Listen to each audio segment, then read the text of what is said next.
المكتب التعاوني للدعوة والإرشاد وتوعية الجاليات بمحافظة بدر.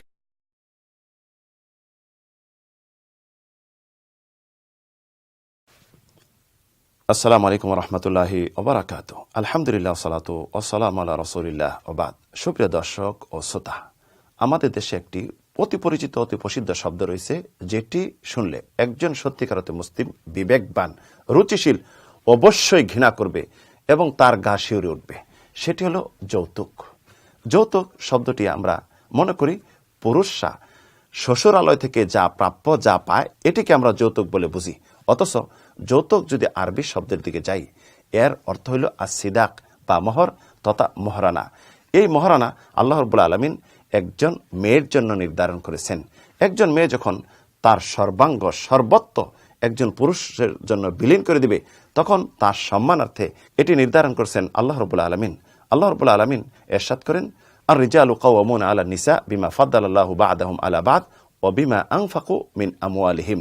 পুরুষরা মহিলাদের উপর কর্তৃত্বশীল, কেননা আল্লাহ রাব্বুল আলামিন তাদের মাঝে একে অন্যকে প্রাধান্য দিয়েছেন, একের উপর অন্যকে, এবং পুরুষদেরকে আল্লাহ রাব্বুল আলামিন প্রাধান্য দিয়েছেন এই জন্য কেননা তারা তাদের সম্পদ হতে ব্যয় করে থাকে।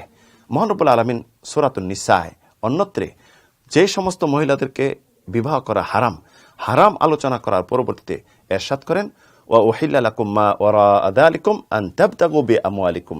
এই হারাম ব্যতীত অন্য মহিলাদেরকে তোমরা বিবাহ করতে পারো, বিবাহের উদ্দেশ্যে তোমরা তোমাদের সম্পদ দিয়ে তাদেরকে অন্বেষণ করো, তথা মহারানা বা সম্পদের কথা উল্লেখ করেছেন।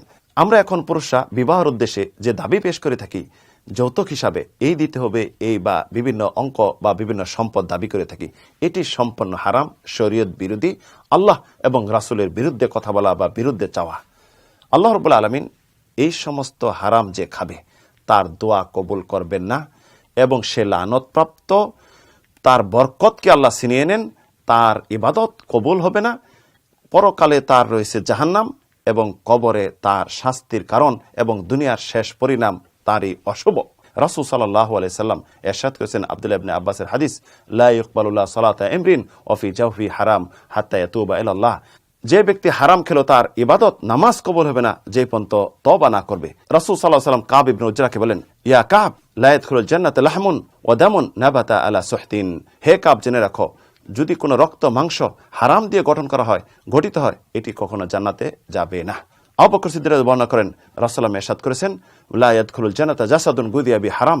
যদি কোনো দেহ হারাম দিয়ে গঠন করা হয়, গঠিত হয়, সেটি কখনো জান্নাতে যাবে না। তাই সুপ্রিয় দর্শক শ্রোতা বন্ধুগণ, যদি আপনারা সত্যিকারতে মুসলিম হয়ে থাকেন, যৌতুক যদি নিয়ে থাকেন, লেনদেন করে থাকেন, আজ থেকে তওবা করুন, ঘৃণা করুন এবং আর কখনো করবেন না।